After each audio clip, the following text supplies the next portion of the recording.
que je vous propose, c'est de parler un petit peu des pratiques culturelles des jeunesses arabes, avec effectivement une prise de parole de ma part que je vais un petit peu raccourcir maintenant, de façon à laisser quand même un petit peu de temps à la discussion, aux échanges et à vos propres remarques et lumières sur ces questions-là. Alors si vous voulez, bon, les pratiques culturelles des jeunesses arabes, c'est un titre savant pour en fait répondre à une question toute simple. C'est enfin une série de questions toutes simples qui serait que font les jeunes arabes de leur temps, qu'est-ce qu'ils aiment, qu'est-ce qu'ils regardent, qu'est-ce qu'ils font en cachette de leurs parents, qu'est-ce qu'ils font entre eux lorsque le regard de la société n'est pas directement sur eux. C'est aussi bête que ça. Qu'est-ce qu'ils aiment, qu'est-ce qu'ils écoutent. En fait, bon, la question semble très simple, mais elle est assez compliquée.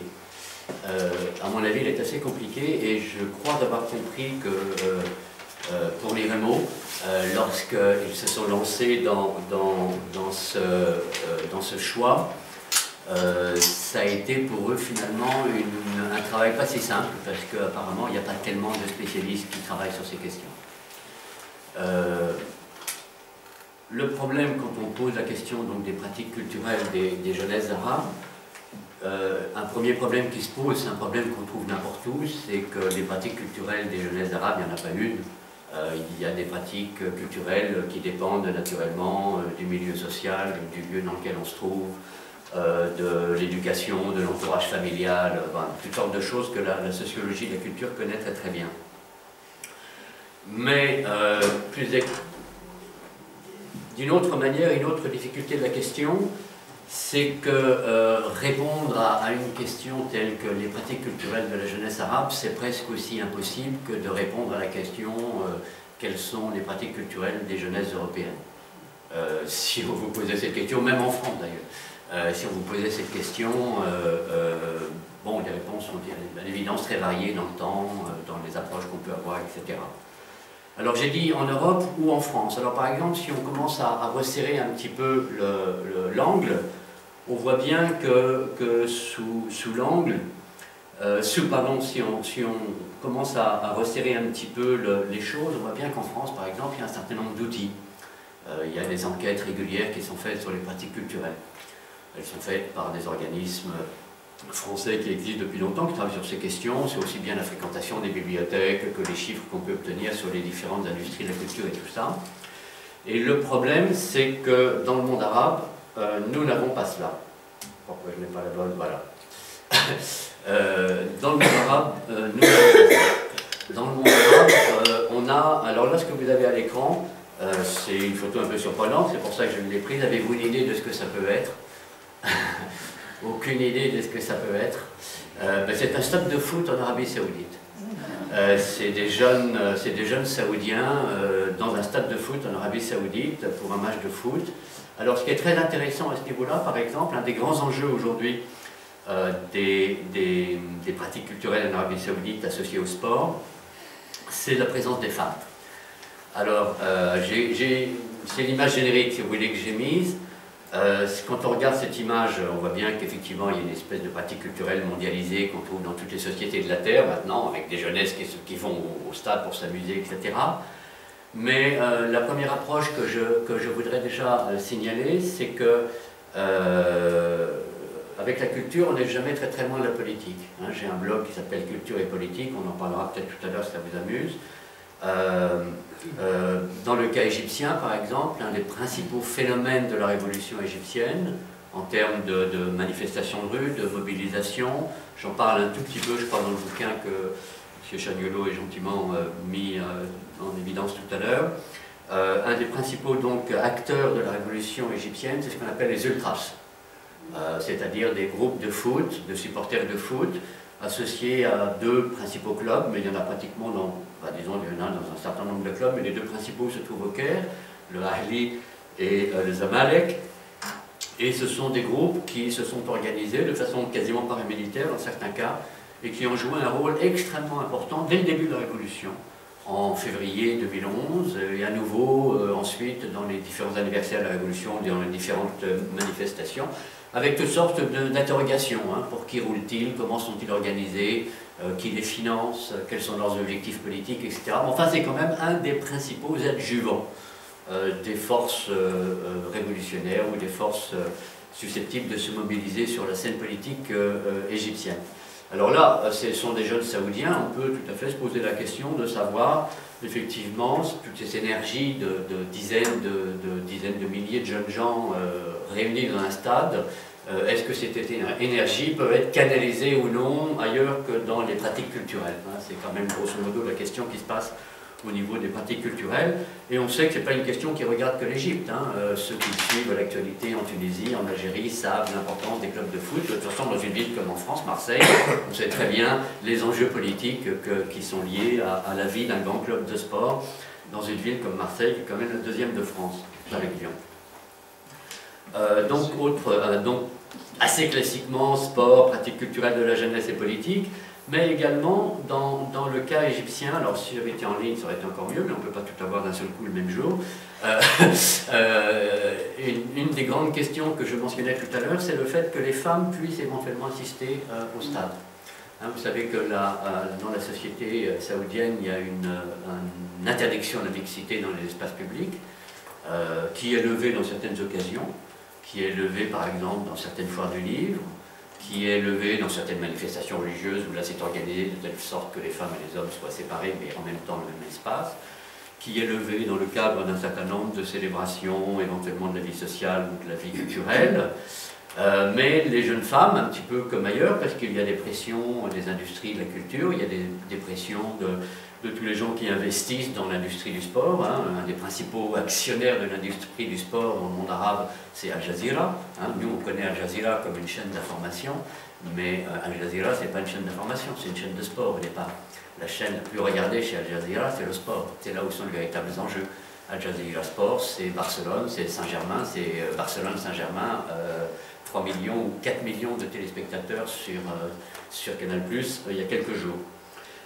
Donc, pour ces financiers, il est important que les femmes puissent aller sur les stades, pas parce qu'ils aiment les femmes, mais parce que les femmes, c'est un pouvoir d'achat, c'est une cible publicitaire, et que c'est la moitié de la population éventuellement ciblable pour un publicitaire et pour un vendeur de loisirs. Et donc, il y a tout un débat aujourd'hui qui tourne autour de la présence des femmes sur les stades. Comment peuvent-elles y aller? Comment peuvent-elles rentrer? Al-Walid ibn Talal, qui est de la famille royale saoudienne, et qui est une des plus grosses fortunes du monde, c'est le financier fondateur de la première société de loisirs dans le monde arabe, la société Rotana, qui publie des vidéos, qui publie des films, qui publie de la musique, et qui a des chaînes de télévision. Donc ce Ibn Walid, qu'on connaît bien, qui est une grande figure internationale, est également le sponsor d'un certain nombre de clubs de sport, et en particulier le sponsor de l'équipe féminine de football d'Arabie Saoudite. Équipe féminine. Tout à fait intéressant. Donc là, vous voyez bien qu'on est dans des pratiques culturelles, on est dans des choses extrêmement, apparemment, à milieu de la politique, mais on a les deux pieds dedans et même un peu plus. Hein. On joue sur un terrain vraiment très très boueux, et on ne sort pas indemne d'un match, on ne sort pas politiquement indemne d'un match de football sur un terrain boueux. On est très vite taché, on est très vite pris par la politique. Alors, des pratiques culturelles, donc, avec des différences de lieu, de classe, comme je le disais, et des données, bon, la différence de ce qu'on a dans la société française ou dans les sociétés européennes, même aux États-Unis, les données sont souvent absentes. Dans le monde arabe, on a très très peu de choses. Je vous ai mis ce que les gens mentionnent le plus souvent. On a deux rapports qui sont dans deux domaines très différents. Depuis plusieurs années, le UNDP, United Nations for a Development Program, donc l'Agence internationale des Nations Unies pour le développement, pour les programmes de développement, qui est basée à Beyrouth, publie des rapports sur ce qu'ils appellent le développement humain, qui couvrent toutes sortes de domaines, de l'éducation à l'égalité des chances, etc., etc. Et puis dans un registre, c'est le second, qui est beaucoup plus lié aux nouvelles technologies. Vous avez la School of Government, une sorte d'ENA locale à Dubaï, qui publie depuis quelques 2 ans, 3 ans des rapports statistiques un petit peu sur l'usage des nouvelles technologies, qui vont faire une partie importante de ce que nous allons voir aujourd'hui. Alors le problème, c'est que moi, tous ces rapports, je n'y crois pas du tout. Je pense qu'ils sont souvent faux, en ce sens qu'ils manient des données qui ne sont pas à jour et qui sont très peu fiables. Quand ces données sont à jour et qu'elles sont fiables, on ne sait pas les lire. Je vais prendre un exemple très simple.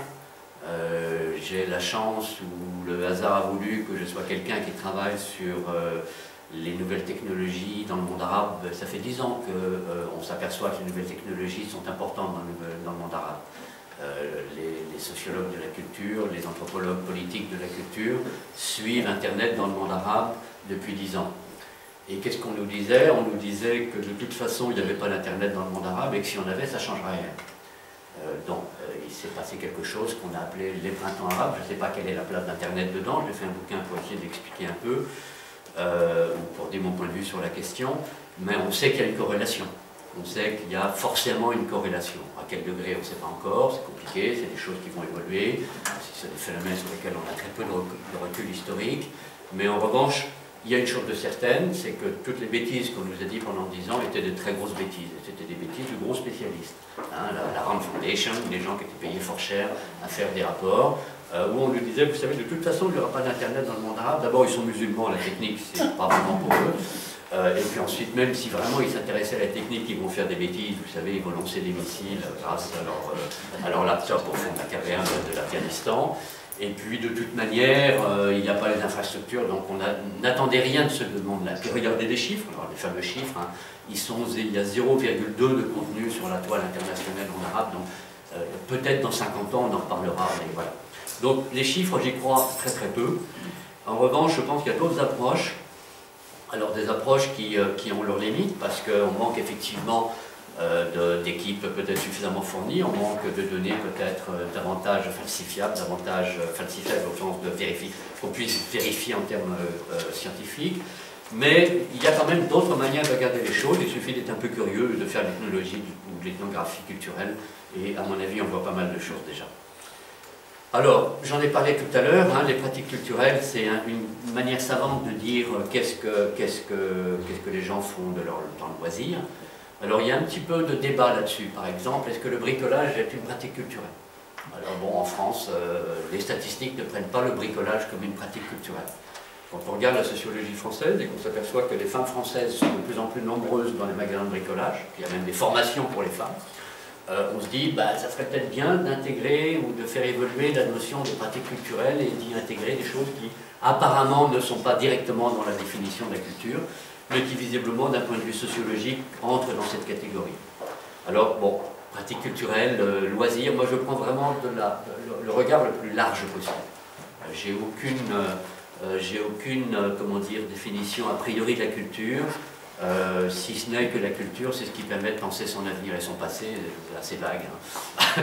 C'est vaguement utilisé la définition de Nietzsche, mais bon, c'est pas grave, c'est pas ça l'objet, me semble-t-il. Alors je le disais tout à l'heure, dire voilà, les pratiques culturelles des Français, on a une vague idée de ce que ça peut dire, mais en même temps assez rapidement, dès qu'on passe au niveau européen, on voit bien toutes les difficultés, on se dit mais quand même, un néerlandais, c'est pas un andalou qui lui-même n'est pas un suédois, qui ne ressemble pas au pragois, etc. etc. Dans le monde arabe, là j'ai pas de réponse, je le mets simplement sous vos yeux, dans le monde arabe, on a a priori l'idée que quelque part, on doit trouver quelque chose qui s'appelle les pratiques culturelles des jeunes arabes. Parce que quelque part reste cette idée que le monde arabe constitue un ensemble culturel, civilisationnel. Alors les définitions sont floues, hein, on le voit bien dans les médias aujourd'hui, on passe joyeusement du monde arabe au monde musulman, même dans la journée d'aujourd'hui, hein, on est à cheval un peu sur les pratiques des jeunes arabes, on va avoir avec Fourcade, les pratiques des jeunes iraniens, on va revenir, enfin, on a comme ça une géométrie variable. Encore une fois, je n'ai pas de réponse à la question, si ce n'est que moi je me refuse d'intervenir sur le terrain de l'islam, je ne suis pas compétent et je n'irai pas dans un niveau de généralité aussi large que celui des jeunes musulmans, là ça me paraît vraiment fou. On est dans le milliard d'habitants, sur un territoire même qui va de l'Indonésie aux communautés immigrées de l'ensemble de la Terre, avec un islam africain qui est différent, enfin toutes sortes de choses très compliquées à généraliser comme ça. Sur le monde arabe, ça me paraît compliqué, je vais le dire plusieurs reprises, ça me paraît c'est aussi vain que de parler des pratiques culturelles des jeunes Européens, c'est trop divers, mais en même temps, c'est vrai qu'il y a une sorte de cohérence culturelle, on le voit bien. Alors, cette cohérence culturelle, à mon avis, elle est liée à deux facteurs, elle est liée à l'histoire, elle est liée au fait qu'effectivement, ces régions ont participé à une histoire commune, mais elle est surtout liée, et c'est quand même une situation assez peu fréquente, à une communauté de langue.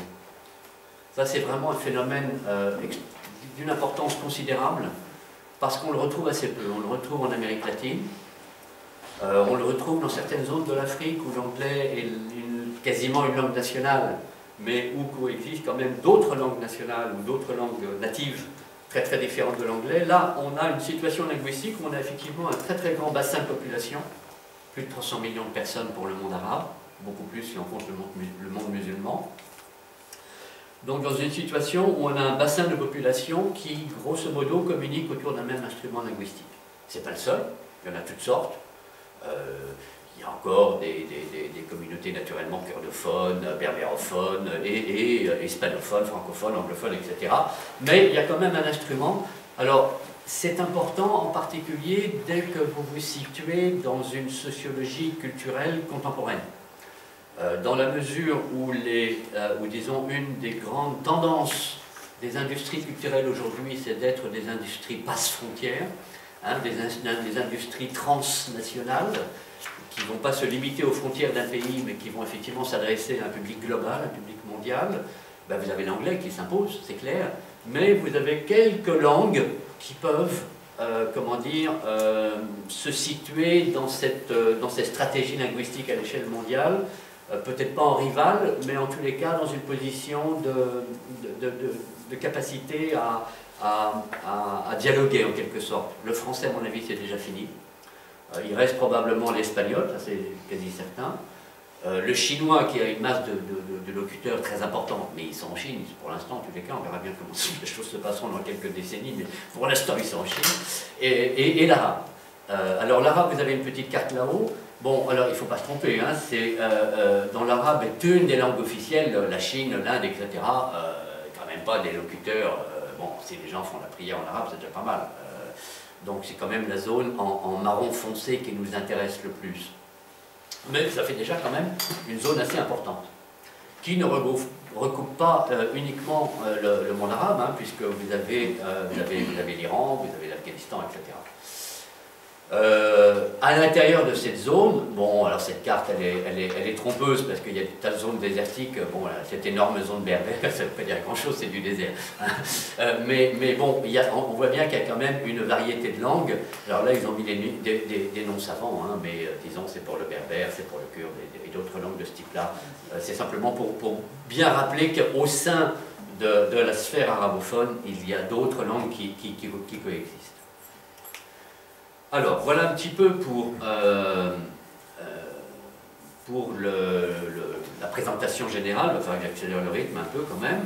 On commençait en principe on a jusqu'à midi et demi, hein, c'est bien ça?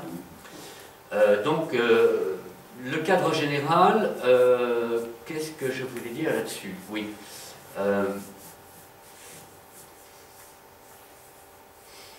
La première chose, c'est que de tout ce que je vais dire aujourd'hui, probablement, beaucoup d'entre vous ne savent pas énormément. Je m'explique davantage sous une forme moins compliquée. Nous tous ici, nous avons des informations sur la culture arabe d'une manière ou d'une autre, même si nous ne sommes pas spécialistes ni même locuteurs de la langue arabe. Mais nous bénéficions des traductions, nous bénéficions d'un certain nombre d'émissions du type Arte, de débats, de journaux qui reprennent des informations sur ce qui se passe dans le monde arabe. Le problème, me semble-t-il, c'est que, en tous les cas, lorsque l'on parle des pratiques de la jeunesse, tout ce que nous connaissons jusqu'à présent est quasiment inutile, en tout cas, est très très en porte-à-faux, ou très très marginal par rapport aux pratiques de la jeunesse. Les pratiques de la jeunesse arabe d'aujourd'hui, presque par définition, en tous les cas, dans les faits, c'est comme ça, se situent, j'allais dire, à 1000 lieues de la culture officielle, de la culture institutionnelle. Si vous voulez, c'est comme si vous vouliez dire à un jeune Américain, vous voyez, la culture française, c'est Proust, voilà, c'est le supplément littéraire du monde, c'est je sais pas quoi. Et puis ce jeune Américain arrive dans les banlieues du 9-3 et il découvre que c'est vraiment tout sauf ça. C'est le rap, c'est des émissions de télévision, c'est un certain nombre de choses. Il y a naturellement dans le monde arabe le même décalage entre l'idée, nous, que nous avons de la culture arabe, Mahfouz, Alal Aswani, Benayat Yacobian, l'immeuble Yacobian, ce genre de choses, et les Jacobiens, pardon, et je suis devant l'image en fait, oui. Et la réalité des faits, où on est devant quelque chose de complètement différent. De quoi on nous parle quand on nous parle de culture? J'ai l'impression que souvent on a surreprésenté certains domaines de la culture arabe qui sont extrêmement marginaux dans le monde arabe. Par exemple, on nous parle beaucoup des romanciers arabes. Moi, je les adore, j'ai des amis, j'ai quand même traduit une quinzaine de bouquins, c'est que quelque part ça m'intéresse. Mais il faut savoir, c'est quand même une donnée qui est réelle, c'est que parfois ces traducteurs vendent plus en traduction qu'en langue arabe.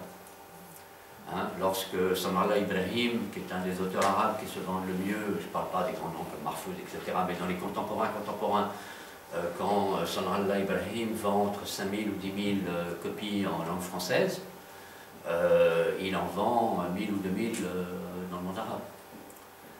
Lorsque Hanan Escher vend 1 000 ou 2 000 dans le monde arabe, ou peut-être un peu plus, parce qu'elle a un public un peu plus large que celui de Sanallah Ibrahim, elle en vend 30 000, 40 000, 50 000 dans le monde anglo-saxon. Donc la littérature, c'est très important, ça nous donne énormément de lumière sur ce qui se passe dans le monde arabe, mais en tant que pratique culturelle, il faut la mettre à sa place, c'est quelque chose de très marginal. En même temps, il ne faut pas, là encore, simplement se caler sur les statistiques. Vous avez des statistiques qui vous disent qu'un arabe passe 4 minutes dans l'année à lire un livre.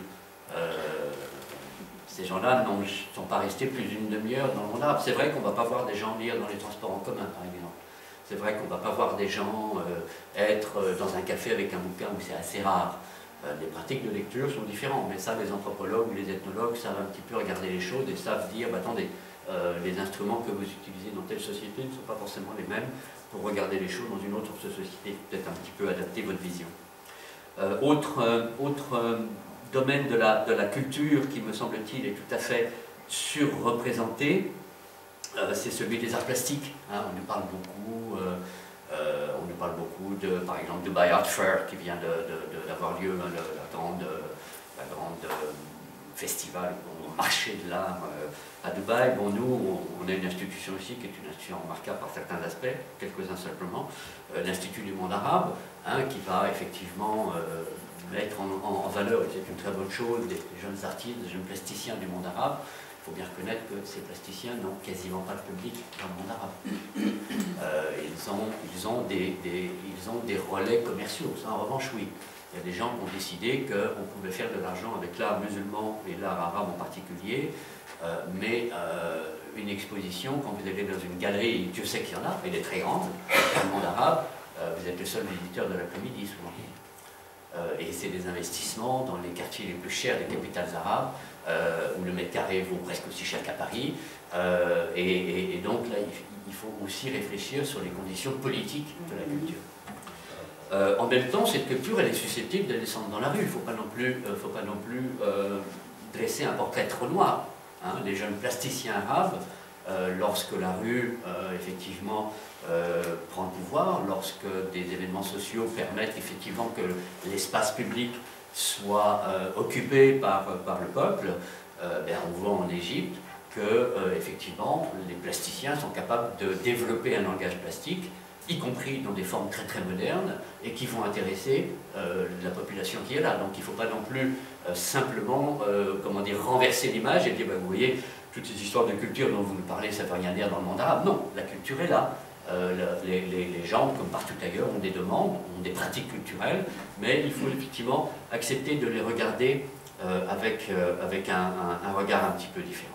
Donc là, vous avez une petite image d'une foire du livre à Riyad, je crois, si je me souviens bien de l'image, en Arabie Saoudite dans tous les cas. Vous voyez que c'est une des occasions où effectivement c'est mixte, hein, où il y a un public mixte, et elles ne sont pas si fréquentes hein, en Arabie Saoudite, et c'est une des raisons pour lesquelles les foires du livre ont du succès.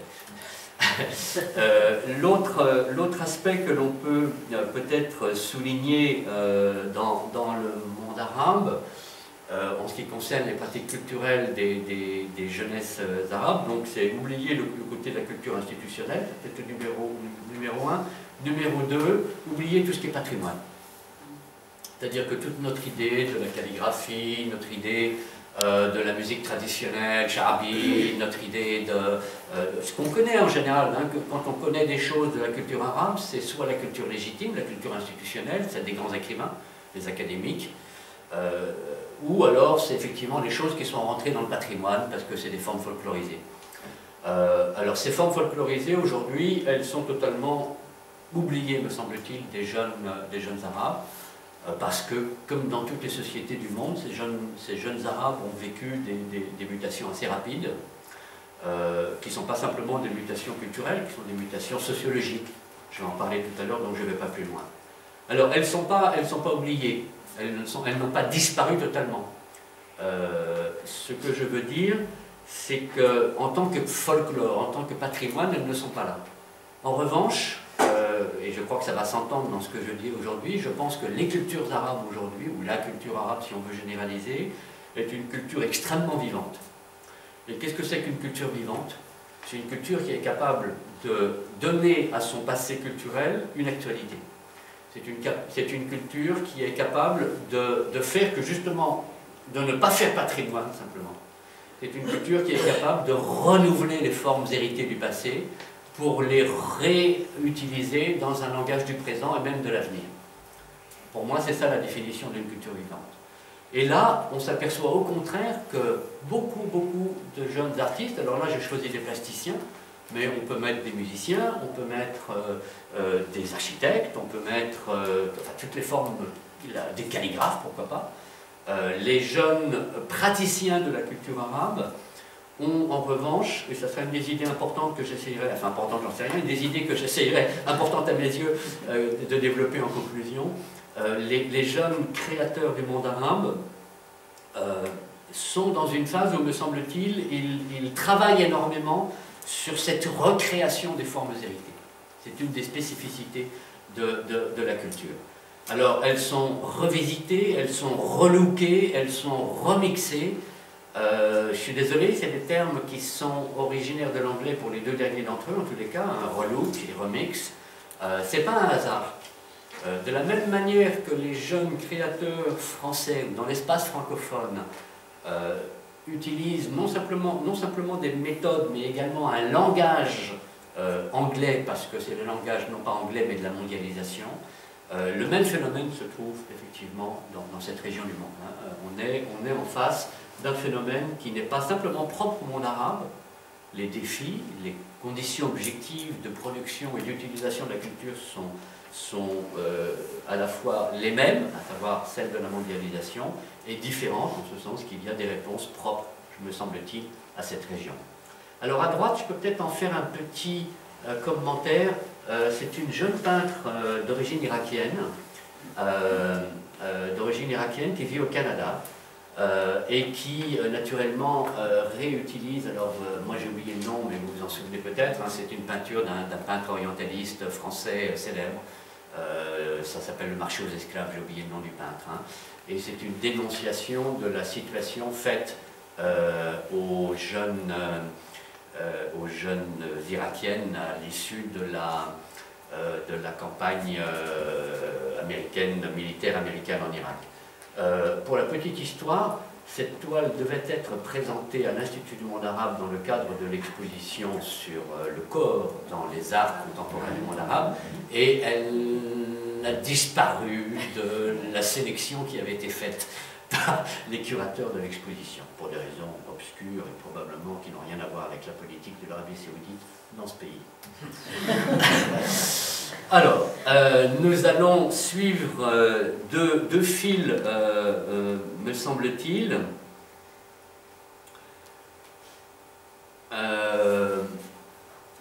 ça sera un peu la ligne directrice Ah oui, je vous avais fait, excusez-moi. Je reviens un petit peu. Je vous avais mis ici, je me disais pourquoi j'ai cette diapositive, j'ai oublié que j'ai fait ça. Je vous ai mis un petit peu le plan de ce que je vais faire. Donc on a parlé de définition, culture légitime, etc. J'ai encore des petites choses à dire là-dessus, mais pas très longtemps. On va voir la périodisation. Je vais essayer de vous proposer différentes périodisations. Ensuite, je ne pourrais pas balayer l'ensemble du spectre des pratiques, mais je vais me focaliser sur 4 domaines qui me paraissent intéressants dans leur évolution.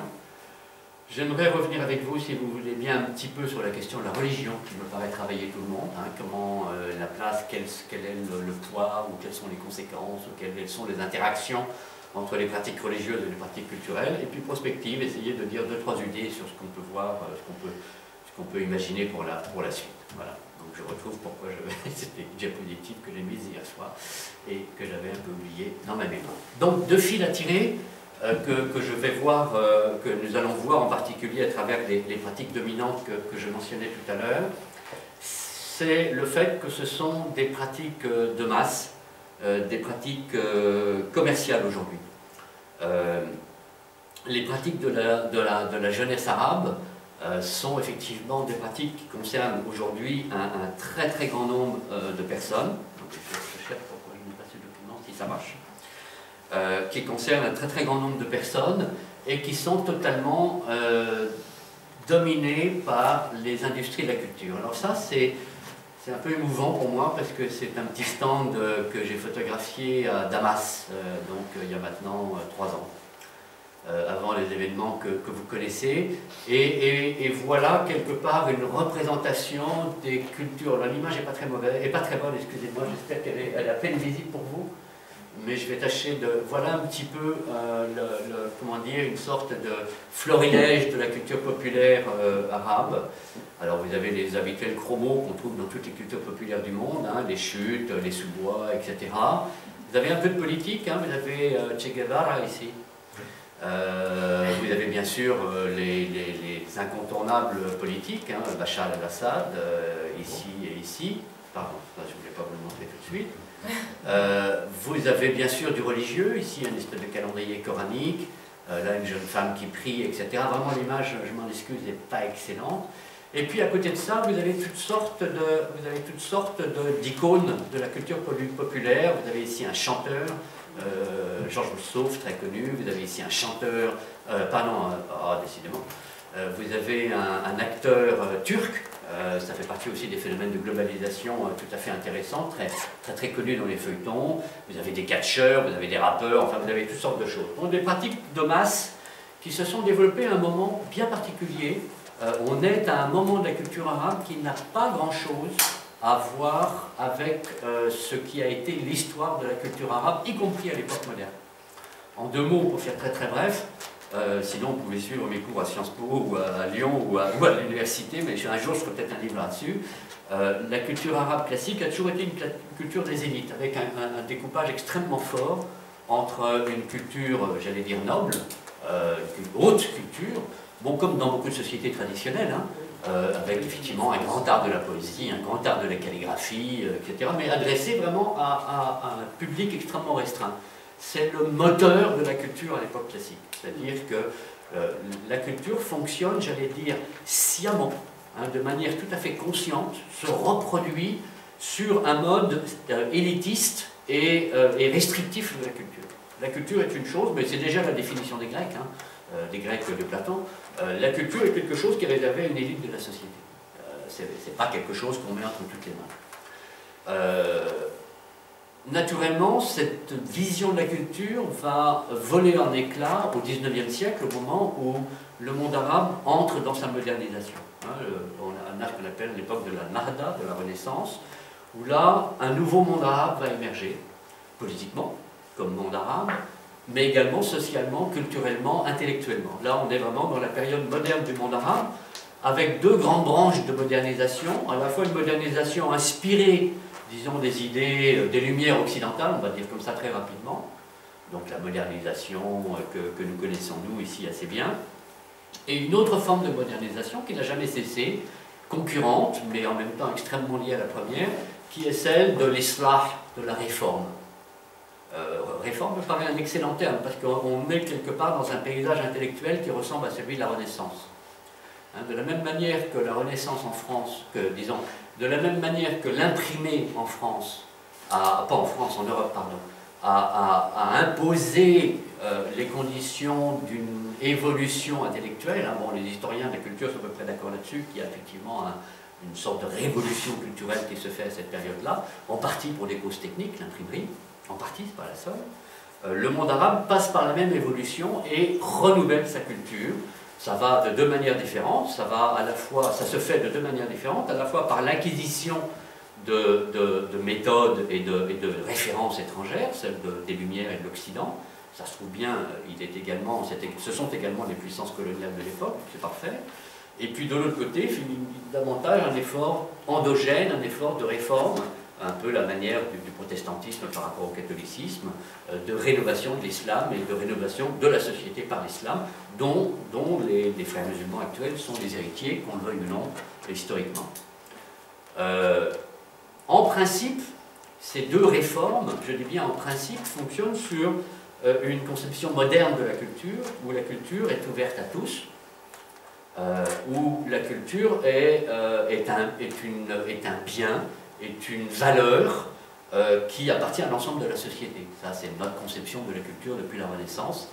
Grosso modo, de façon très vulgaire, parce que moi j'aime bien parler de la culture de façon très vulgaire aussi de temps en temps, le plus grand écrivain, c'est celui qui a le plus de lecteurs. Hein, on ne juge plus un écrivain par rapport à ce que les pairs disent de lui. Machin a dit que c'était le plus grand, etc. Mais le plus grand écrivain, ben, c'est celui qui est capable de vendre des centaines et des centaines de millions de copies. Et la même, bon, c'est aussi l'idée de la marchandisation de la culture, on devient propriétaire de son œuvre, on a des droits d'auteur, toute question qui aujourd'hui se pose, et c'est tout à fait intéressant.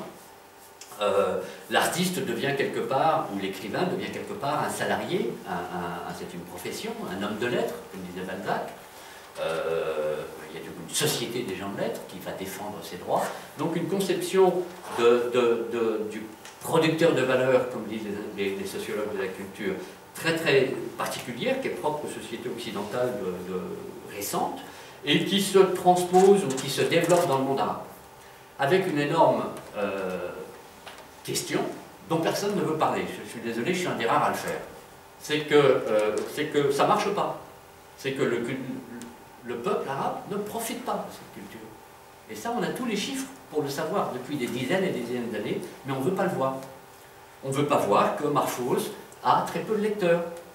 On ne veut pas voir que les programmes de traduction ne fonctionnent pas. On ne veut pas voir que les élites culturelles et intellectuelles sont coupées des bases. Je suis désolé, c'est vrai. Il n'y a qu'à regarder ce qui se passe aujourd'hui dans le printemps arabe. Que les pratiques culturelles des gens sont sur un autre univers que celui des élites. Et ce chiasme, cette rupture, elle existe depuis la fin du 19e siècle. Ça n'a rien à voir avec la valeur des intellectuels. Ce que je dis n'est absolument pas une critique des intellectuels arabes, dans lequel il y a des gens admirables et des gens qui ont fait des sacrifices extraordinaires. Mais sociologiquement, c'est pas très compliqué de se rendre compte que la culture arabe et la production de valeur dans le monde arabe a vécu sur une planète, celle du pouvoir, et que le peuple était ailleurs. Il n'y a qu'à regarder l'Algérie. Il y a plein de pays où ça se voit, mais c'est comme ça, mais personne ne veut le voir. On pourra peut-être en discuter tout à l'heure. Une des choses intéressantes qui se produisent à la fin du XXe siècle, et qui continuent à se produire aujourd'hui, c'est que les conditions sociologiques, commerciales et techniques de la technique sont en train de modifier ça. C'est-à-dire que pour des nécessités purement commerciales, purement techniques, purement économiques, la culture est en train de sortir de sa tour d'ivoire sociale dans le monde arabe et est en train d'être diffusée sous des formes vulgaires.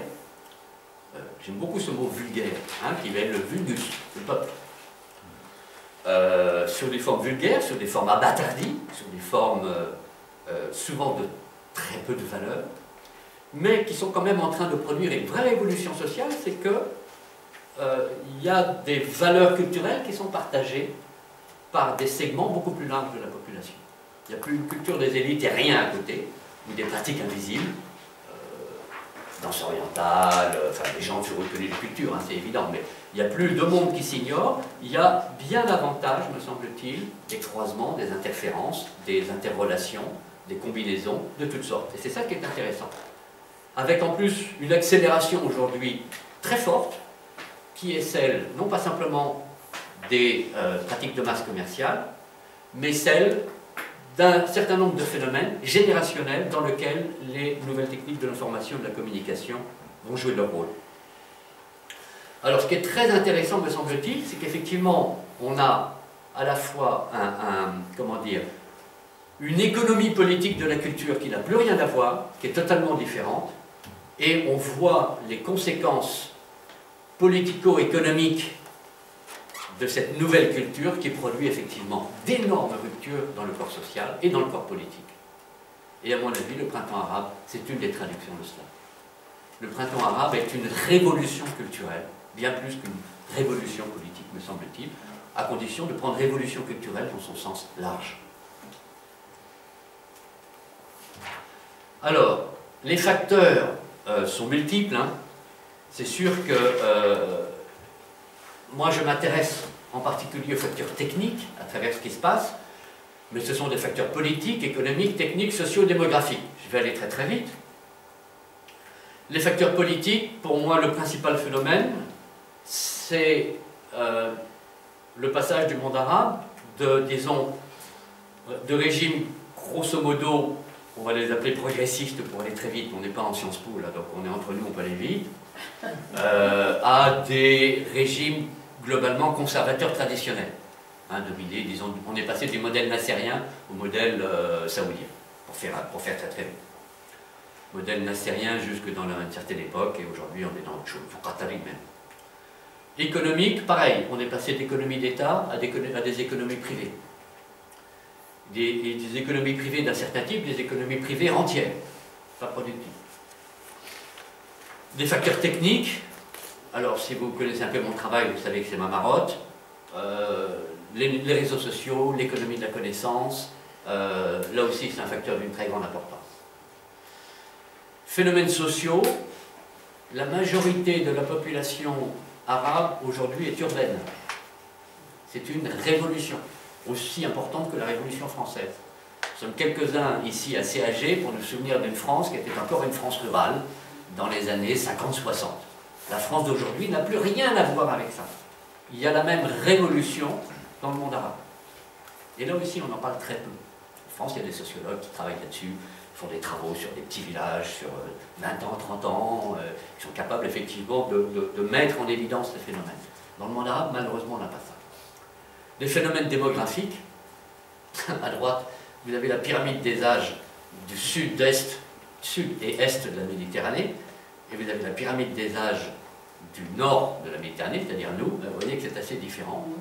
Hein, l'âge moyen, c'est-à-dire que l'âge autour duquel se répartit la population en Europe, c'est 30 ans et des poussières, 31 ans. C'est-à-dire qu'il y a 50% de la population qui a 31 ans, moins de 31 ans. Et au-delà, c'est l'autre partie de la population. Cet âge moyen dans le monde arabe, c'est 20 ans et demi. 10 ans en démographie, c'est énorme.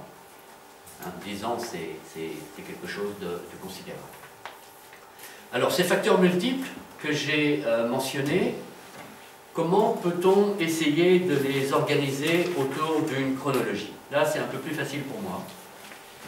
Je dirais que, grosso modo, moi, je vois 3 périodes contemporaines. Hein. J'ai bien précisé que les choses se mettent en place à partir du 19e avec cette renaissance et cette modernisation du monde arabe. C'est là où les choses s'enracinent, c'est à partir de là où on est dans un modèle comparable, disons, comparable à celui qu'on a aujourd'hui, dont celui d'aujourd'hui est quelque part issu.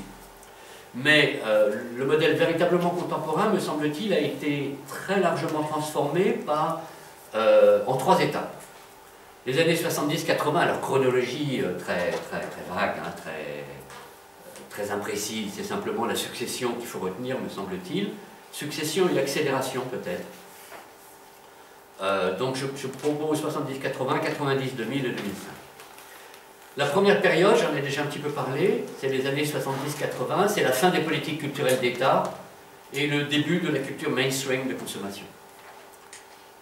Jusqu'à ces années 70-80, 80, rappelez-vous, enfin 75, c'est le début de la politique d'ouverture économique de Sadat. Hein, c'est un des premiers points dans le monde arabe où les prémices de ces nouvelles politiques vont voir le jour.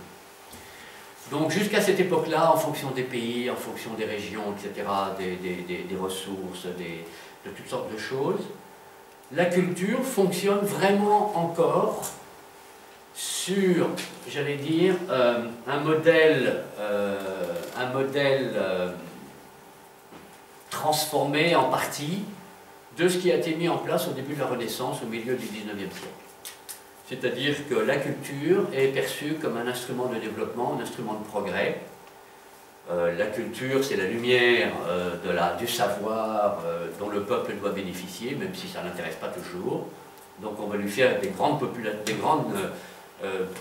politiques de tasqif, on appelle ça en arabe. La meilleure traduction, excusez-moi, c'est limite polie, c'est de l'inculcation. C'est ça ce que veut dire le mot arabe. Hein. Saqafa, c'est la culture. Tasqif, c'est allez, mange-en. C'est du gavage culturel. Bon, mais c'est peut-être nécessaire à certaines périodes de l'histoire. Hein. Je ne critique pas outre mesure. Mais ce modèle-là disparaît. Ce modèle-là disparaît. L'État se désengage de la culture, c'est très clair chez Sadat. Il va continuer un petit peu, bien sûr. Hein, ça ne s'arrête pas du jour au lendemain. Mais on voit apparaître donc un nouveau modèle dont personne, me semble-t-il, à l'époque en tout cas, ne voit bien les conséquences. La culture devient un business. Hein, de la même manière qu'en France, on a vu les mêmes choses, mais un petit peu avant en Europe. Et la culture, aujourd'hui, pardon, décidément, dès que je suis un peu lourd sur la souris, ça fait ça. La culture, ben, c'est associé avec du branding, avec de la vente de produits. Hein, ça, c'est Pepsi Cola, avec une pléiade de vedettes parfaitement connues. Vous n'en connaissez pas une, c'est pas possible. Peut-être celle du milieu, vous dit quelque chose. Haifa Wahbe. Et puis la culture, ben, c'est associé effectivement à ce paysage de Tahrir avant la Révolution, hein, totalement envahi par la publicité. C'est ça, la culture moderne. Culture de consommation, la culture vecteur de produits à vendre, etc. Culture des nugum, des vedettes. Et puis on a une deuxième période où, sur ce modèle-là, d'une culture commercialisée, d'une culture mainstream, d'une culture qui est une culture de consommation, de vente de produits, cette culture va très clairement acquérir une teinte, une empreinte qui est celle des pays du Golfe. Alors là, vous avez une publicité pour la société Rotana qui propose Clips, Music, Stars and Movies. Ils ont oublié de dire qu'ils ont également des revues, qu'ils ont également une chaîne de café genre Starbucks, etc. Et que le propriétaire de Rotana, c'est une des plus grandes fortunes du monde, je crois que c'est la 20e, c'est Al-Walid ibn Talal, donc un prince saoudien qui a donné un entretien il y a 2 jours, qui n'était repris que par 35 chaînes télévisées dans le monde arabe. On est quand même... Donc ces événements culturels, vous voyez bien qu'on est dans du politique lourd. Et effectivement, le phénomène qui se produit à partir des années 90, c'est que cette industrie mainstream de la vente de produits culturels destinés aux masses, aux grandes masses de la population, elle va non seulement abandonner le modèle progressiste qui était celui de la Nahda, de la Renaissance, mais elle va également, disons ce côté élitiste de la Renaissance, excusez-moi pour le terme progressiste, c'est pas celui-là, mais également abandonner l'idée progressiste. C'est-à-dire qu'elle va épouser l'éthos, elle va épouser les valeurs des monarchies du Golfe. Ça va devenir une culture de plus en plus conservatrice, de plus en plus religieuse. Les armes, alors on pourrait rentrer dans les détails, mais disons un des principaux vecteurs de cette golfisation de la culture, c'est le fait que les pays du Golfe mettent la main sur les médias arabes dans ces années-là. À la fois pour des raisons économiques et techniques, c'est-à-dire qu'ils ont l'argent pour le faire, et ça ne suffit pas toujours. mais c'est-à-dire qu'ils vont racheter effectivement les entreprises de presse du monde arabe, hein, à commencer par Al-Hayat, par exemple, si vous vous souvenez d'Al-Hayat, qui est au départ un quotidien libanais. Mais ils vont non seulement racheter donc l'existant, mais ils vont également accompagner et produire la mutation technique des médias arabes. C'est-à-dire que dans ces années 90, nous sommes dans le début du numérique. Nous sommes dans les premiers fax modems, c'est déjà 80 ça en fait. Il va y avoir la révolution des télévisions satellitaires, il va y avoir la révolution d'Internet. Et ces évolutions techniques nécessitent des investissements. Les investissements vont être financés par ces pays du Golfe. Et donc, leur mainmise sur les médias va s'approfondir de plus en plus, de ce point de vue-là. Jusqu'à d'autres changements techniques dont je parlerai si je ne me trompe pas. Ben voilà.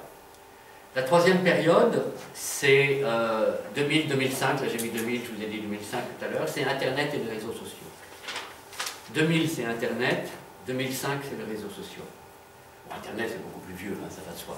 Internet c'est les années 80, c'est les années 90 pour le grand public, y compris dans le monde arabe. Hein, la Tunisie, le premier pays arabe à s'ouvrir sur Internet au début des années 90.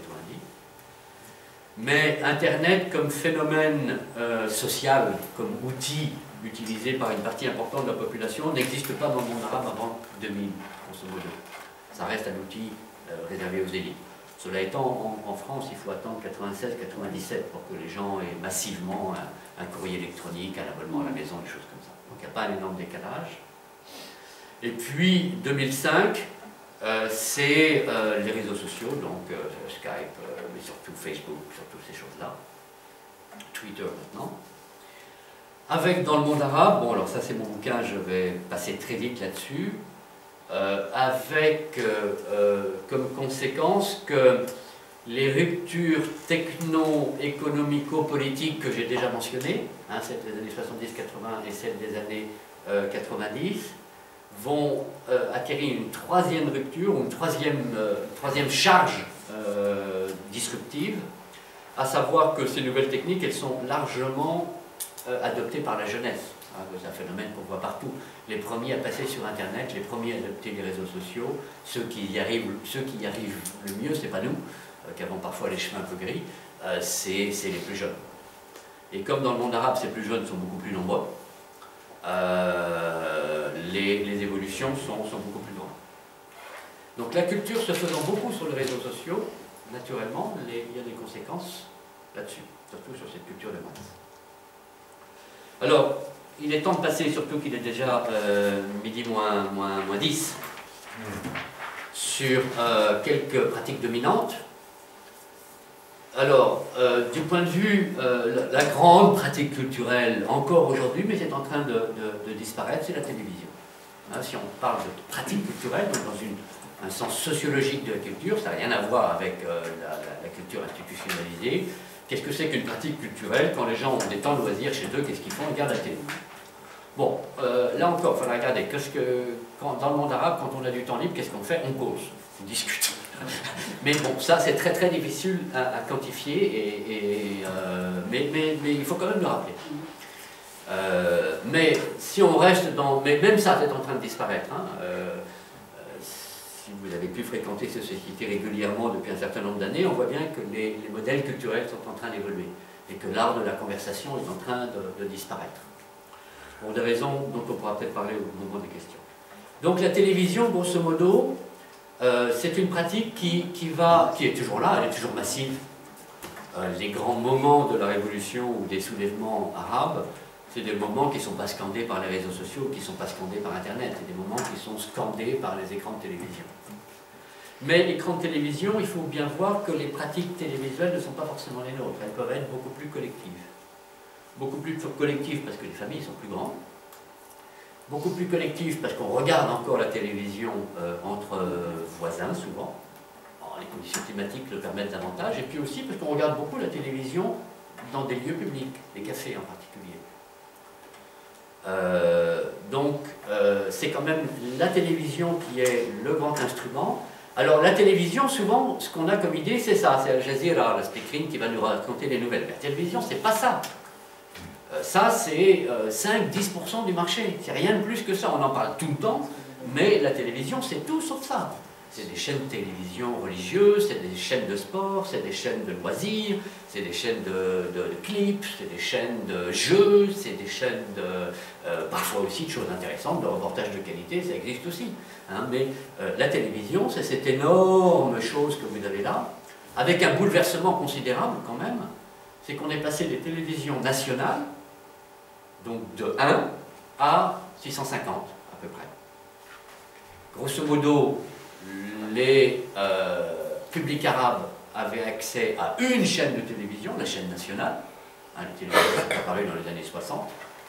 Alors, dans certains pays, il y en avait plusieurs, mais grosso modo, c'était la voix de son maître, hein, quand même, avec des numéros différents. On a connu ça en France aussi, donc on n'a rien à dire. Et aujourd'hui, grosso modo, 650 chaînes arabophones. Dont un petit 10% à peine fait dans l'information. Le reste est ailleurs. Le reste, c'est du clip, etc. Ces chaînes commerciales vivent de deux manières. Elles vivent en principe, comme toute chaîne commerciale, de la publicité. Sauf qu'aucun marché publicitaire n'est aujourd'hui capable de couvrir, dans le monde arabe, de couvrir les sommes investies dans ces chaînes télévisuelles. Donc les grosses chaînes privées du monde arabe sont en fait des chaînes, alors qu'on appelle privées, mais il faudrait dire semi-publiques. C'est-à-dire que ce sont des chaînes qui appartiennent aux riches familles proches des régimes du Golfe. Ou parfois, Hariri, on peut dire riche famille proche du Golfe, c'est quand même grosso modo la définition politique de la famille Hariri au Liban. Son père était proche, de la même nationalité saoudienne, je crois que lui aussi. Là. Enfin bon, même les chaînes dites privées au Maroc, par exemple, c'est des chaînes dont on sait très bien qu'elles ne vont pas être en conflit direct avec le régime. Donc, un changement considérable malgré tout, en ce sens que l'offre est beaucoup plus grande. L'offre est mondialisée aussi, ce qui est important, c'est qu'on n'est pas simplement prisonnier de canaux arabes, on a aussi accès à travers les satellites à toutes sortes d'autres canaux dans le monde. Et puis le phénomène le plus intéressant, c'est que c'est presque fini. Aujourd'hui, au sein de la jeunesse saoudienne, les jeunes, disons, entre 20 et 25 ans, passent plus de temps devant l'ordinateur que devant la télévision. Donc en termes de pratiques culturelles, pour les jeunes générations, ce n'est pas simplement en Arabie Saoudite, c'est également au Maroc, dans les milieux, on va dire, urbains, mais classe moyenne, hein, pas les plus riches. Ça y est, on est à une période où dans 4 ou 5 ans, la télévision va probablement perdre de son rôle comme principal vecteur des pratiques culturelles au sens moderne du terme. Alors il y a quand même des domaines où ça résiste, en particulier la télévision, je vous disais, c'est pas l'information, la télévision, avant toute chose, c'est le feuilleton. Hein, le grand moment de culture dans le monde arabe, c'est les soirées de Ramadan, dans lesquelles tout un quartier, tout un bloc de maisons va regarder le feuilleton, les feuilletons. Là, c'est vraiment le grand moment, c'est aussi important que le mondial pour vous. Ça, il y a aussi le mondial, mais il y a ça. Donc là, vous avez à gauche une famille en Arabie Saoudite qui regarde un feuilleton. L'intérêt de ce feuilleton, c'est pour ça que j'ai pris l'image, et ça correspond à un autre feuilleton qui fait parler de lui aussi à droite, c'est qu'aujourd'hui, le feuilleton, il est turc. Alors ça, c'est un phénomène tout à fait intéressant, c'est-à-dire que les pratiques culturelles massives dans le monde arabe, celles qui regroupent le plus de personnes, dans des tranches sociales et culturelles et des tranches d'âge le plus diversifiées, ces gens-là ne sont plus exposés simplement à une offre arabe. C'est plus le monopole de Kulsoum. Ils sont exposés à d'autres propositions, des propositions, alors on y pense bien sûr, oui, bien sûr, Dallas, les feuilletons américains, la culture américaine, etc. Oui, mais il n'y a pas que ça. Il y a deux autres offres extrêmement importantes. Il y a l'offre turque, et il y a une offre qui est en train de se développer, dont on parlera peut-être dans les années qui viennent, on est déjà un peu dans la perspective, c'est l'offre en provenance d'Asie du Sud-Est. Autrement dit, deux offres de zones économiques dynamiques, où on a des taux de croissance à plus 5, plus 10% par an, mais qui, comme par hasard, sont des offres avec une empreinte, ce que j'appelle une empreinte, comme on parle l'empreinte d'un satellite, hein, c'est pour ça que j'utilise ce terme, une empreinte musulmane. Bon, la Turquie, bien évidemment, avec l'AKP, hein, le parti de l'islam moderne, et puis quand même tous les pays du Sud-Est, vous avez l'Indonésie, vous avez le Pakistan, l'Afghanistan, l'Inde dans une certaine mesure, il y a tout effectivement une production, pensez à Bollywood, mais une sorte de Bollywood un peu islamisé. Alors comme il y a une demande, il y a une offre, etc., rassurez-vous, ça va se faire. Quoi qu'il arrive, ça va se faire.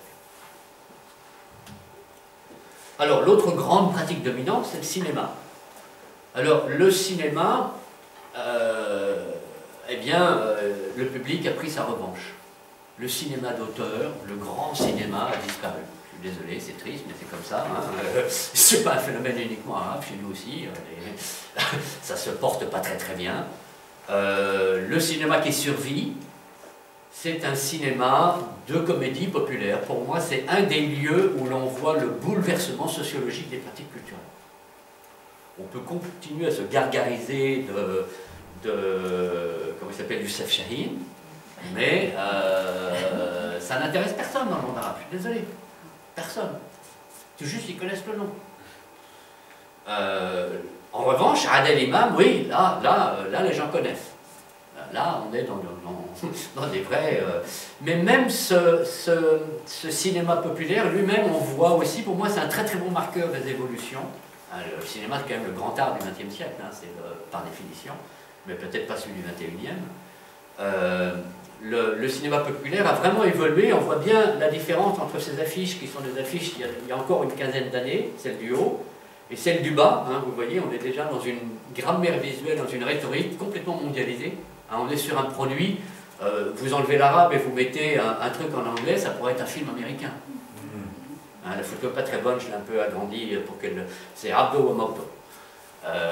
C'est donc un... Si je veux montrer les vidéos, je ne vais jamais y arriver. Donc c'est un... Peut-être que je vais me passer des vidéos, je vous les passerai juste comme ça, vous faire un petit échantillonnage à la fin. Donc on est... Même ces industries populaires, elles sont aujourd'hui aux mains de producteurs privés, la famille Le Sobke, et qui fait carrément dans des produits clairement inspirés d'une grammaire visuelle mondiale, et je vais revenir sur ce point après. La musique aussi, même chose. En haut, vous avez une photo prise en Algérie, tout y est, quoi, l'enterrement d'Al-Warda. Et quelque part, moi, quand je vois cette image, pour moi, c'est l'enterrement de la culture des années 50-60, de la culture nationale des années 60. Vous avez les officiels, en Algérie, c'est quand même un pays progressiste, on a encore des femmes. Vous avez les couronnes de fleurs, vous avez Warda qui est décédée, la malheureuse. Les gens qui viennent encore porter un hommage, mais c'est une culture qui est morte, c'est une culture qui a disparu. La culture des Kulsoum, la culture de l'Antifa en Tunisie, c'est fini, ça a disparu. La culture d'aujourd'hui, alors je vous en ferai écouter un petit peu, c'est l'électro-charbi.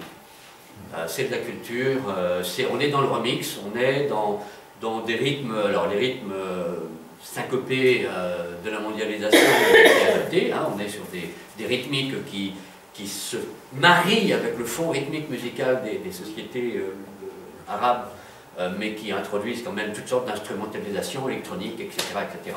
Le mieux, c'est que je vous en fasse écouter un peu, ça sera beaucoup plus simple. Pourquoi ça passe pas? Ah voilà, pardon. Alors, l'électro-charbi, c'est ça. En principe, vous aviez le petit machin, mais ça passe pas.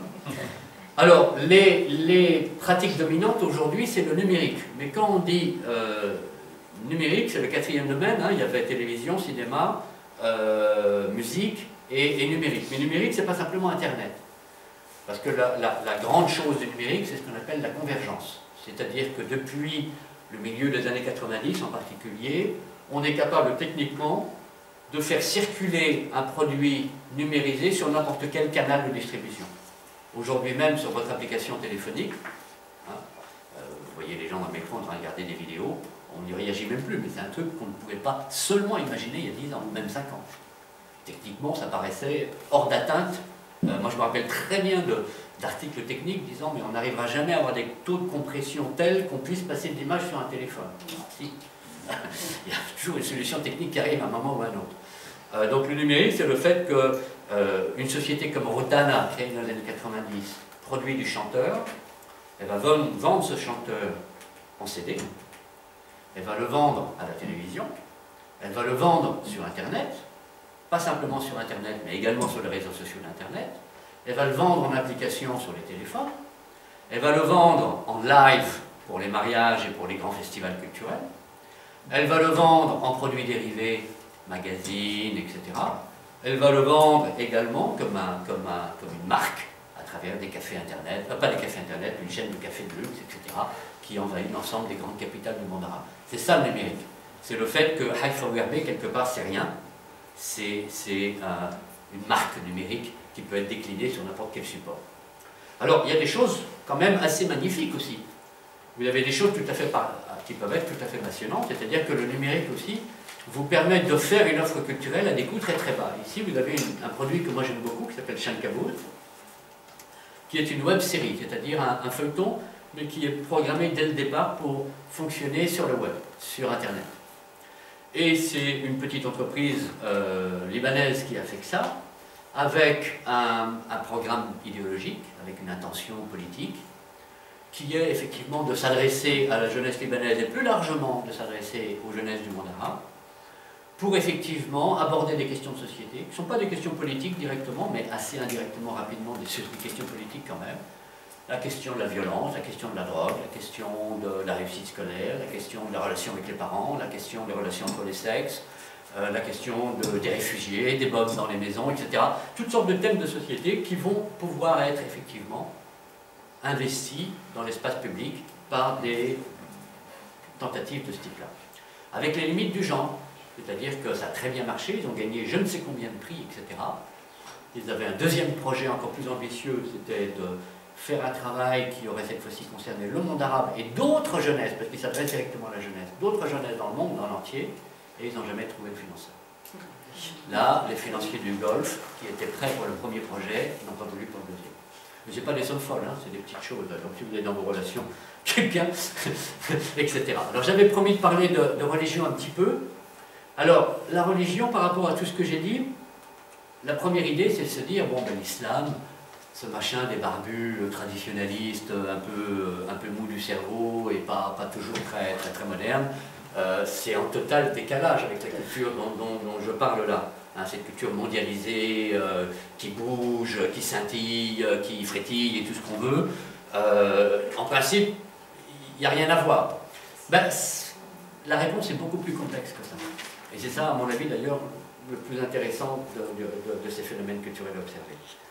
D'abord, on s'est aperçu que la culture traditionnelle religieuse était capable de s'adapter aux nouveaux canaux, aux nouveaux formats, à la nouvelle offre, à la marchandisation de la culture. En fait, si on réfléchit, les protestants américains l'avaient fait depuis très longtemps.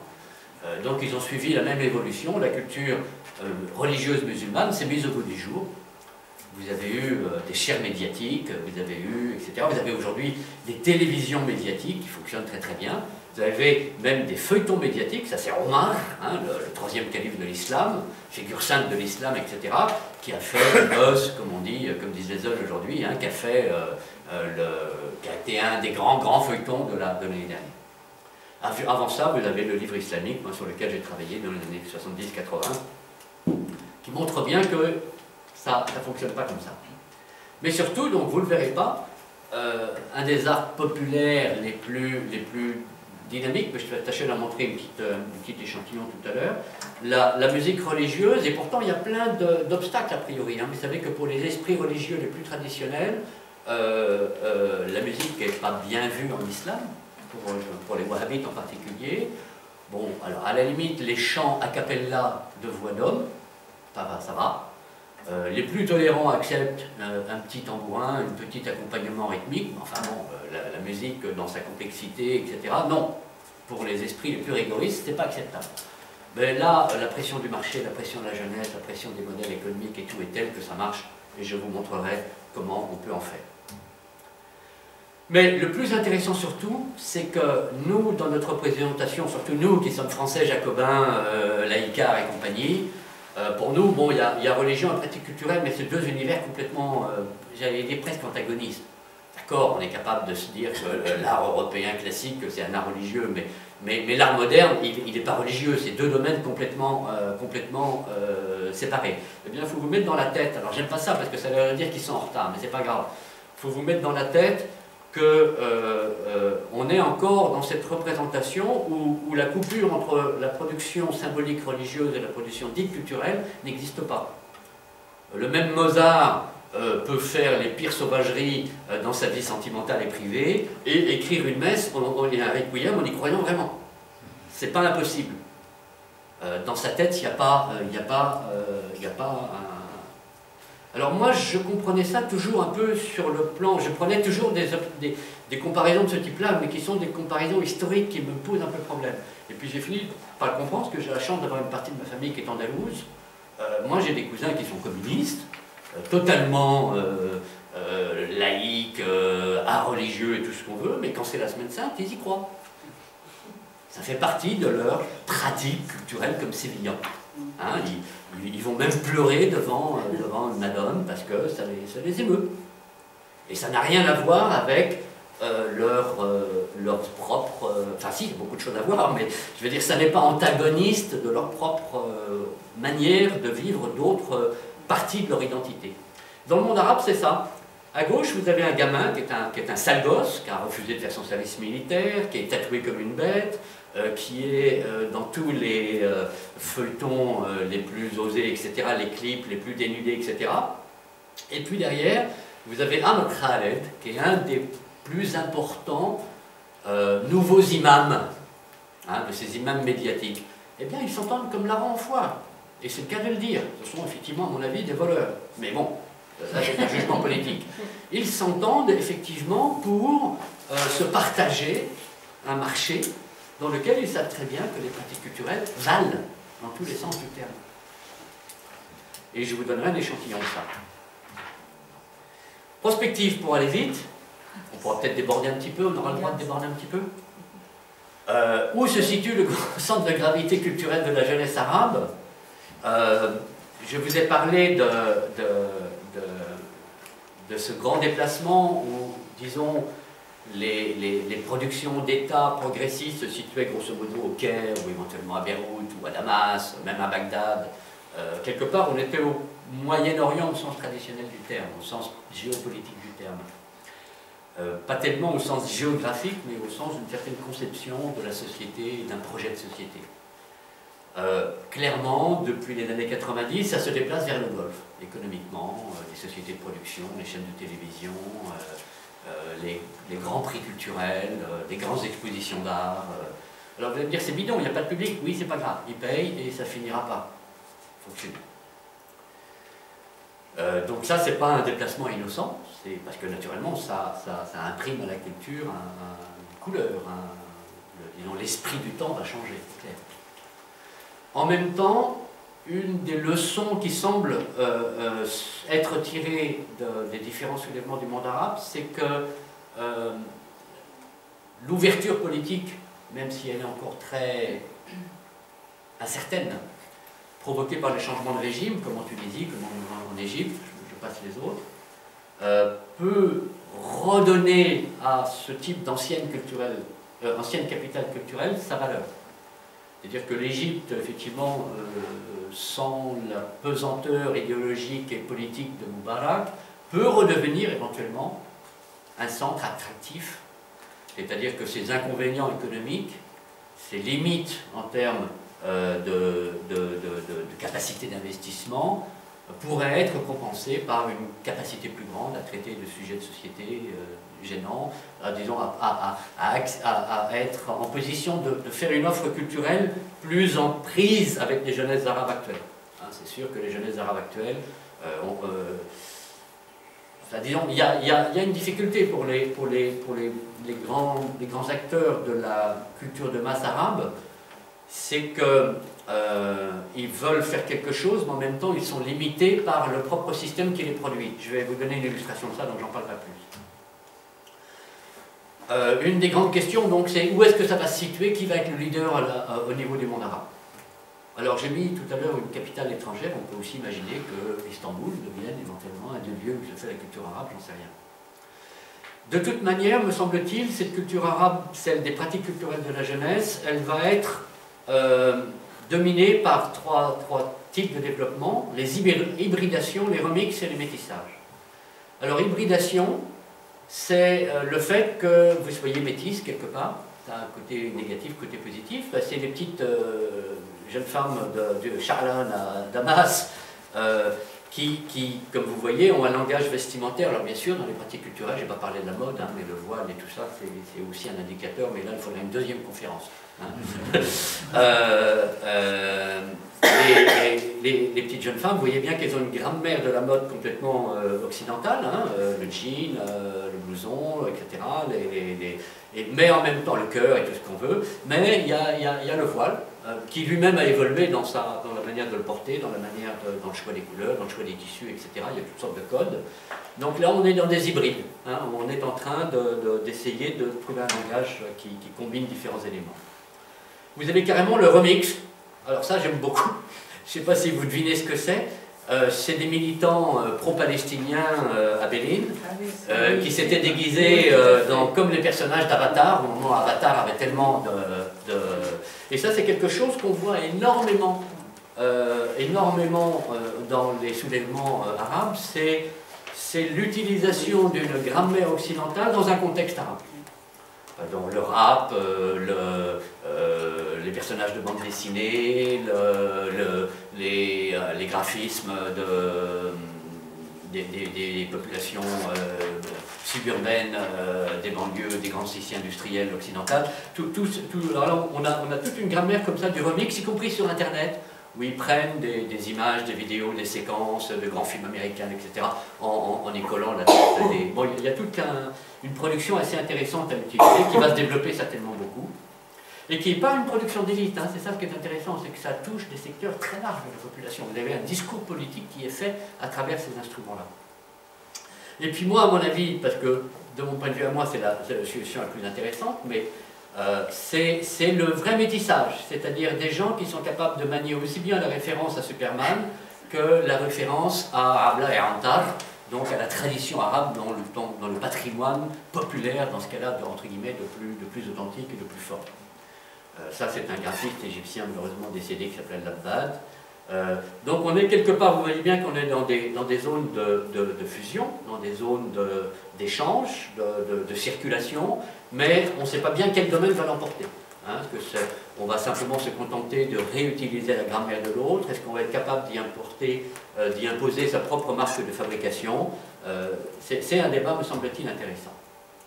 Alors, un des débats sur lequel les choses vont être extrêmement chaudes, qu'à de le dire, c'est la question du corps. Alors ça, on est quelques-uns à réfléchir là-dessus. Un anthropologue américain en particulier, Roger Devanez, qui travaille là-dessus en ce moment assez énergiquement, travaille sur le corps et sur les graphiques. Intéressant. À mon avis, on voit bien avec les soulèvements arabes, on voit bien avec cette histoire de Femen, etc., que autour de la question du corps, le corps est une culture, d'une certaine manière. En tout cas, il y a beaucoup de pratiques culturelles qui sont associées au corps. La danse en particulier. La danse, dans tous ses aspects, gagne en ce moment des publics absolument incroyables dans le monde arabe.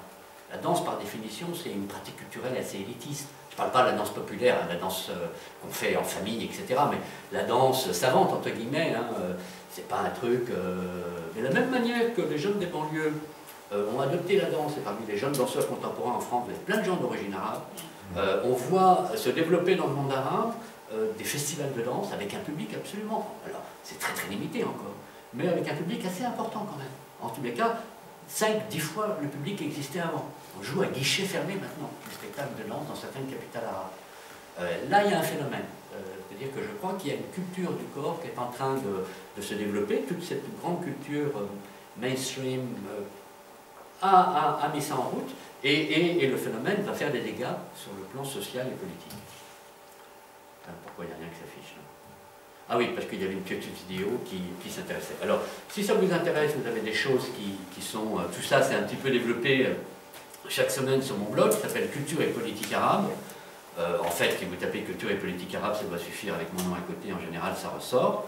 Mais je vais quand même essayer de vous faire passer très très vite, sauf si vous préférez c'est à vous de prendre l'initiative, je vais vous faire un petit échantillonnage de ce que j'avais prévu de vous passer comme petite vidéo, mais très très court, hein, je vais tâcher de le faire. Ça se ferme pas. Voilà. Voulez-vous donc un petit échantillon très très rapide pour avoir une idée de ce que c'est? Alors, le premier que j'avais prévu de passer... alors, la chanson religieuse. La chanson religieuse, c'est ça. Ça, c'est une grande star. Il est azéri. Il a été lancé à Londres. Et il fait maintenant tous les grands festivals.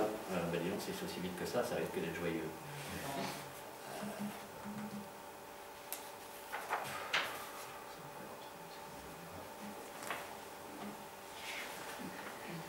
Alors, on va peut-être partir de VLC. Non?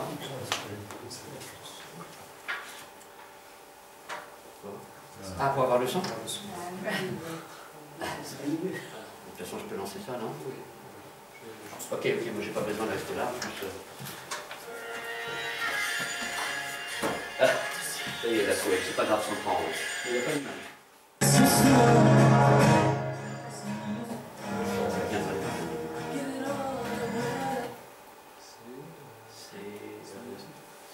Ça milieu souffle, les derniers.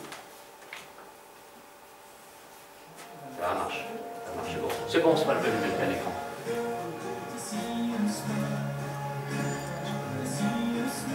Donc ça, c'est la chanson islamique. Ces titres, ça s'appelle The Prophet. Islamic Art, vous avez pu voir.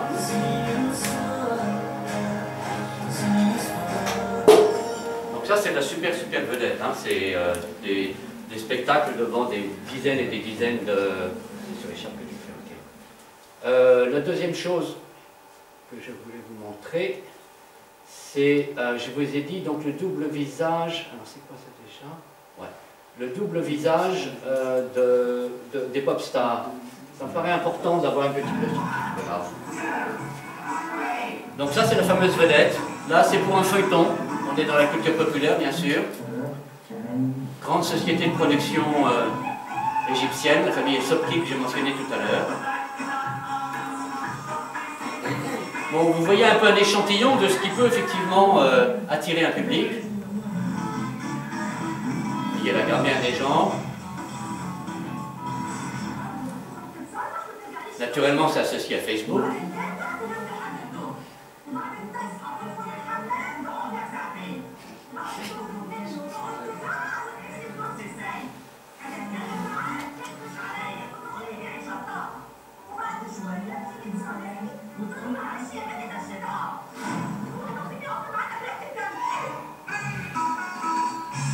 Donc ça, c'est effectivement un produit qui est vendu sur Internet, qui a d'abord été vendu comme feuilleton, ça passe sur plusieurs chaînes, etc. Et puis le même acteur que vous avez vu là, vous allez le voir dans un régime, vous n'allez pas le voir parce que là il ne se montre pas, mais c'est le même qui, à l'occasion de Ramadan, fait ça. Ça s'appelle Les Oiseaux du Paradis. Émission religieuse faite par Amr Khaled dont j'ai parlé. Bon, alors je vais peut-être en passer 5 minutes. Hein. Mais c'est le même. C'est les deux faces de Janus. Alors vous voyez aussi comment on s'intéresse naturellement à des tranches d'âge aussi jeunes que possible. C'est le public de demain, donc il faut les habituer très vite à acheter le produit. Alors aujourd'hui, il y a un grand débat, je vous disais, il y a quand même une vraie difficulté, c'est que l'Arabie Saoudite est effectivement majoritairement productrice de ce genre d'offres culturelles, et c'est pas facile à faire coïncider avec les conditions politiques et morales et religieuses. Donc là, je vais vous passer une vidéo de Haifa Wahbe, grande chanteuse originaire du Sud, fan de Nasrallah, le leader de Hezbollah, qui est une des grandes vedettes du monde arabe, plusieurs maris déjà. C'est une chanson qui s'appelle Bouss al-Wawa, c'est-à-dire fais-moi un bisou sur mon bobo, voilà, c'est à peu près ça, avec toute l'ambiguïté que je vous laisse découvrir de ce genre de produit. On ne va pas s'en faire 5 minutes. Ça passe sur les grandes chaînes de télévision.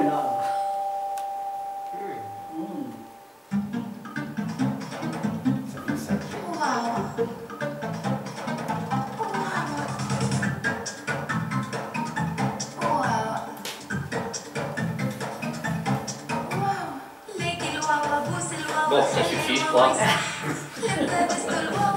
Il y a un autre moment d'érotisme torride un peu plus loin, mais... on va s'en dispenser. Bon, mais le clip est produit par la chaîne Mélodie. Alors il y a toute une économie politique passionnante aussi. Mélodie vient d'être achetée par une chaîne libanaise qui était autrefois la chaîne fondée par les forces libanaises, donc par l'extrême droite libanaise, qui est devenue un pur produit commercial, qui a quitté le Liban parce qu'effectivement le Liban n'est plus une capitale culturelle, n'a plus l'infrastructure économique et politique qui permette de faire ça. Elle s'est installée comme par hasard en Égypte. Donc j'ai essayé de vous résumer les choses, mais vous voyez que c'est une scène extrêmement complexe où les éléments démographiques, politiques, économiques, civilisationnels quelque part s'entrecroisent et c'est difficile d'en faire une présentation synthétisée. J'ai essayé au moins de tirer quelques fils et si on peut les faire ensemble, j'en suis ravi.